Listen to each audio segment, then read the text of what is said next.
جنات، اس کی واحد ہے جن۔ جن کو جن کیوں کہتے ہیں؟ جن کو جن اس لیے کہتے ہیں کیونکہ اس کا معنی ہے ستر یا خفی۔ ستر بھی چھپا ہوا ہوتا ہے۔ ستر اس چیز کو کہتے ہیں جس چیز کو چھپانے کا حکم ہے، جس چیز کو چھپایا گیا ہو، اور خفی وہ بھی چھپی ہوئی چیز کو کہتے ہیں۔ اس کا معنی ہے ستر یا خفی، اسی لیے اس کو جن کہتے ہیں کیونکہ یہ بھی انسان کی نظروں سے چھپا ہوا ہے۔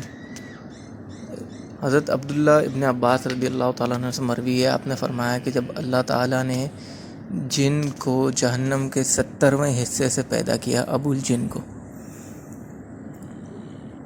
تو اس سے اللہ تعالیٰ نے پوچھا کہ تیری خواہش کیا ہے؟ اس نے کہا کہ میری خواہش یہ ہے کہ ہم سب کو دیکھیں اور کوئی ہمیں نہ دیکھ سکے، اور ہمارا جوان بھی، ادھیڑ عمر والا بھی بوڑھا ہو کے نہ مرے بلکہ جوان ہی مرے۔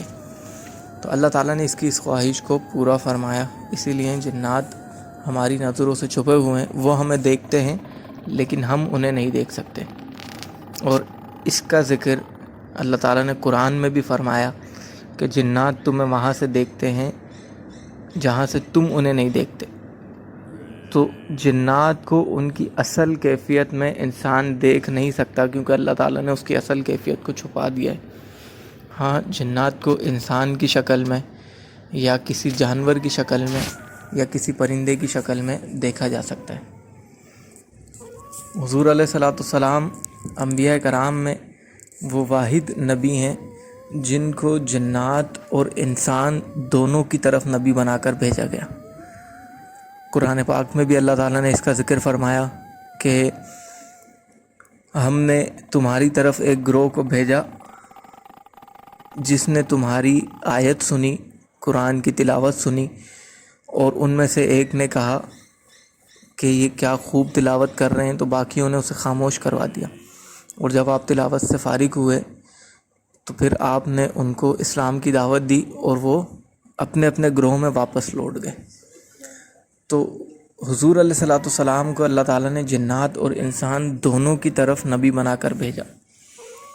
حضرت عبداللہ ابن مسعود رضی اللہ تعالیٰ عنہ فرماتے ہیں کہ حضور علیہ الصلوۃ والسلام نے ایک دن پوچھا ہم میں سے کہ کون ہے جو میرے ساتھ جنات کو دعوت دینے کے لیے چلے گا؟ تو سب خاموش رہے۔ پھر حضور علیہ الصلوۃ والسلام نے فرمایا کہ کون ہے جو جنات کو دعوت دینے چلے گا میرے ساتھ دین کی؟ پھر سب خاموش رہے۔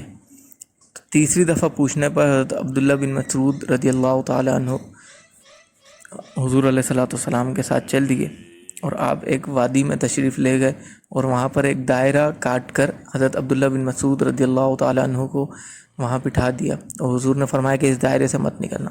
پھر حضور علیہ الصلوۃ والسلام جنات کو دعوت دینے گئے، تو حضرت عبداللہ ابن مسعود رضی اللہ تعالیٰ عنہ فرماتے ہیں کہ میں نے دیکھا کہ کالی آندھیاں آ گئیں اور شدید قسم کا شور شروع ہو گیا، اور حضور علیہ الصلوۃ والسلام کے اور میرے درمیان شدید آندھیوں کی وجہ سے شدید اندھیرا آ گیا۔ آپ فرماتے ہیں میرے دل میں خیال آیا کہ میں دوسروں کو بلاؤں، لیکن میں اس دائرے سے نہ نکلا، اور یہاں تک کہ تہجد کا وقت ہو گیا۔ پھر حضور علیہ الصلوۃ والسلام واپس آئے اور وہ آندھیاں چھٹنے لگی، اور حضور علیہ الصلوۃ والسلام تشریف لائے، اور حضور نے فرمایا کہ میں نے جنات کو دعوت دی دین کی، اور اب وہ اپنے اپنے قبیلوں میں دین کی دعوت کو عام کرنے گئے ہیں۔ حضور نے فرمایا اگر تم اس دائرے سے باہر نکل جاتے تو تمہاری خیر نہ تھی۔ پھر حضور علیہ الصلوۃ والسلام اپنے صحابہ کے پاس واپس تشریف لے گئے۔ اسی طرح حضور علیہ الصلوۃ والسلام صحابہ کرام کے ساتھ تشریف لے جا رہے تھے کہ اچانک ایک اژدہا نمودار ہوا، آیا، اور حضور علیہ الصلوۃ والسلام کے کان کے پاس آ کے کچھ کہنے لگا، اور پھر حضور علیہ الصلوۃ والسلام نے بھی اس کے کان کے پاس کچھ فرمایا۔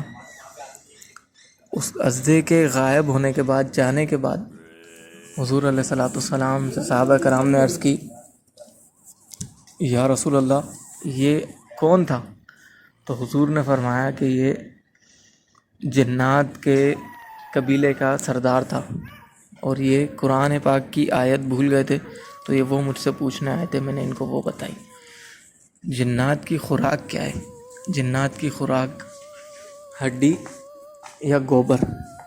حضور علیہ الصلوۃ والسلام نے فرمایا ہڈی کو اور گوبر کو اپنے استنجے کے لیے استعمال نہ کرو کہ یہ مسلمان جنوں کی خوراک ہے اور جنات کی خوراک ہے۔ جب بھی کوئی جن کسی ہڈی کو اٹھاتا ہے تو اللہ تعالیٰ اس پر گوشت پیدا فرما دیتا ہے، اور جب کسی گوبر کو اٹھاتا ہے تو اللہ تعالیٰ اس کے لیے پھل بنا دیتا ہے۔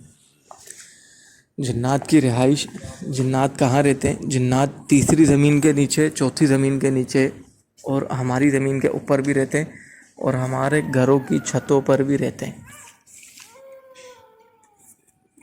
اور جب کوئی بسم اللہ پڑھے بغیر اپنے گھر میں داخل ہوتا ہے تو یہ جنات اس کے ساتھ گھر میں داخل ہو جاتے ہیں، اور کھانا کھانے سے پہلے اگر بسم اللہ نہیں پڑھتا ہے تو اس کھانے میں بھی شامل ہو جاتے ہیں۔ یہ جنات کے حوالے سے مختصر سا تعارف تھا۔